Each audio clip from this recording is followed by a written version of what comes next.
Hi friends, இப்போ பார்த்தீங்கன்னா எனக்கு வந்துட்டு யூடியூப் மெசேஜில் வந்து பார்த்தீங்கன்னா எனக்கு ஒரு கஸ்டமர் வந்து பார்த்தீங்கன்னா எனக்கு டெக்னீஷியனும் வந்து கேட்டிருந்தாங்க. எனக்கு வந்து பவர் சப்ளை கெப்பாசிட்டர் வந்து எப்படி சூஸ் பண்ணலாம், இப்போது நம்ம வேல்யூ கம்மியாக சூஸ் பண்ணாதனால என்ன டிஃப்ரெண்ட்டு அதிகம்னு கேட்டிருந்தாங்க. சில கஸ்டமர் வந்து பார்த்திங்கன்னா எனக்கு ஸ்பீக்கரில் வந்துட்டு செட் ஆம்ப்ளிஃபையர் வந்து ஆன் பண்ணும்போது டம்முன்னு சவுண்டு வருது, அந்த சவுண்ட் எல்லாமே எப்படி நம்ம அரெஸ்ட் பண்ணலாம் அப்படின்றது கேட்டிருந்தாங்க. அவளுக்கான ஒரு சின்ன வீடியோ. இதில் வந்து பார்த்திங்கன்னா நீங்கள் கெப்பாசிட்டர் வந்து பார்த்திங்கன்னா நம்ம என்ன மாதிரி ஆடியோ ஐசி யூஸ் பண்ணுறோமோ அதுக்கேற்ற மாதிரி நம்ம இந்த வோல்டேஜ் வந்து சூஸ் பண்ணணும். நீங்கள் 7265 ஐசியில் 12 அப்படி யூஸ் பண்ணிங்கன்னா நீங்கள் 35 வோல்ட்டில் நீங்கள் கெப்பாசிட்டர் யூஸ் பண்ணலாம். நீங்கள் ஒரு 24 வோல்ட் யூஸ் பண்ணுற மாதிரி இருந்தீங்கன்னா நீங்கள் 50 வோல்ட்டு இல்லைன்னா இந்த மாதிரி யூஸ் பண்ணலாம், இல்லைன்னா 63 கூட யூஸ் பண்ணலாம். இதுவும் வந்து பார்த்திங்கன்னா 50 வோல்ட்டு தான்.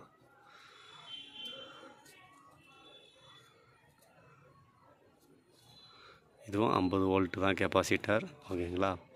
நீங்கள் ட்ரான்ஸ்ஃபார்மர் அவுட்புட் வோல்டேஜை இன்க்ரீஸ் செய்யும்போது இந்த கெப்பாசிட்டர் வேல்யூ வந்துட்டு இன்க்ரீஸ் பண்ணுங்கள்.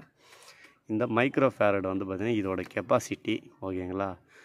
நம்ம இப்போ இந்த போர்டில் வந்து பார்த்திங்கன்னா 4700 மைக்ரோ ஃபேரட் போட்டிருக்கோம். இதில் 2 ப்ளஸில் 2 மைனஸில் 2, அப்போ வந்து பார்த்திங்கன்னா 9400 மைக்ரோ ஃபேரட் வந்துட்டு வரும். ஓகேங்களா? இந்த மைக்ரோ ஃபேரட் இன்க்ரீஸ் செய்யும்போது என்ன பெனிஃபிட்னு பார்த்தீங்கன்னா உங்களுக்கு ஸ்டோரேஜ் கெப்பாசிட்டி கொஞ்சம் இருக்கும். ஓகேங்களா? இதுவே வந்துட்டு இதில் ஒரு டின்னு மட்டும் நீங்கள் வச்சுருந்தீங்கன்னா உங்களுக்கு ஸ்டோரேஜ் கெப்பாசிட்டி கொஞ்சம் கம்மியாக இருக்கும். அப்போ நீங்கள் போடும்போது என்னென்னா ஸ்டார்டிங் இனிஷியல் வந்துட்டு கெப்பாசிட்டர் சார்ஜ் பண்ணிவிட்டு டிஸ்சார்ஜ் பண்ணணும். ஓகேங்களா? அப்போ வந்து உங்களுக்கு அந்த கம்மியாக நீங்கள் கெப்பாசிட்டி ஸ்டோரேஜ் யூஸ் பண்ணிங்கன்னா அந்த டம்முன்னு சவுண்டு வரும். ஓகேங்களா? நீங்கள் அதிகமான கொஞ்சம் கெப்பாசிட்டி ஸ்டோரேஜ் பண்ணுற மாதிரி வச்சுருந்தீங்கன்னா அந்த டம்முன்னு சவுண்டு வரதை தவிர்க்கலாம். ஓகேங்களா?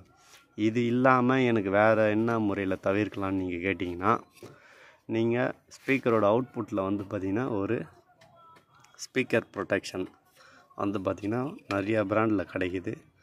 அதில் வந்து பார்த்திங்கன்னா அதை மாதிரி ஸ்பீக்கர் ப்ரொடெக்ஷன் வந்துட்டு பார்த்திங்கன்னா ஸ்பீக்கர் டிலே அந்த மாதிரியும் இருக்குது, ஸ்பீக்கர் ப்ரொடெக்ஷனும் இருக்குது. நீங்கள் அந்த 2 மாதிரி போர்ட்லேயும் நீங்கள் செலக்ட் பண்ணி நீங்கள் ஸ்பீக்கரோட அவுட்புட்டில் லைன் கொடுத்து அதுலேருந்து நீங்கள் சாக்கெட்டில் லைன் கொடுத்து ஸ்பீக்கரில் யூஸ் பண்ணலாம். அதில் நீங்கள் கொடுக்கும்போது அவங்க கம்பெனிக்காரங்க கொடுக்குறது வந்து பார்த்திங்கன்னா ஒரு 4 செகண்ட் 3 செகண்ட் டிலே கொடுப்பாங்க. அந்த டிலேக்குள்ளே வந்து பார்த்திங்கன்னா உங்களுக்கு கெப்பாசிட்டர் சார்ஜ் ஃபுல்லாகிடும். போர்டுக்கும் நம்மளுக்கு ரெகுலர் வோல்டேஜ் ஃபில் ஆகிடும். அப்போ வந்து அதுக்குள்ளே வந்துட்டு உங்களுக்கு அந்த டம்முன்னு சவுண்டு வராது. அந்த 3 செகண்ட் டிலேக்கு அப்புறம் தான் அந்த சர்க்கியூட் ஆன் ஆகும். அப்போ தான் உங்களுக்கு ஸ்பீக்கரோட லைன் வரும். அந்த மாதிரி நீங்கள் யூஸ் பண்ணலாம். இல்லை நீங்கள் இந்த மாதிரி யூஸ் பண்ணினாலும் அந்த சவுண்ட் எஃபெக்ட் வந்து டம்முன்னு வர்றது வந்து நின்றுச்சுன்னா நீங்கள் அதை யூஸ் பண்ண தேவையில்ல. இன்கேஸ் நீங்கள் இது மாற்றியும் என் போர்டில் வந்து கம்ப்ளைண்ட் வருது அப்படின்னீங்கன்னா நீங்கள் அந்த ஸ்பீக்கர் ப்ரொடெக்ஷன் இருக்குது, அதை யூஸ் பண்ணுங்கள். இல்லைன்னா டிலே அது மாதிரி இருக்குது. ஓகேங்களா? இதையும் நீங்கள் யூஸ் பண்ணுங்கள். எத்தனை சேனல் யூஸ் பண்ணுறீங்களோ அத்தனை ரிலே வச்ச மாதிரி நீங்கள் போர்டு வாங்கி யூஸ் பண்ணுங்கள். ஓகேங்களா?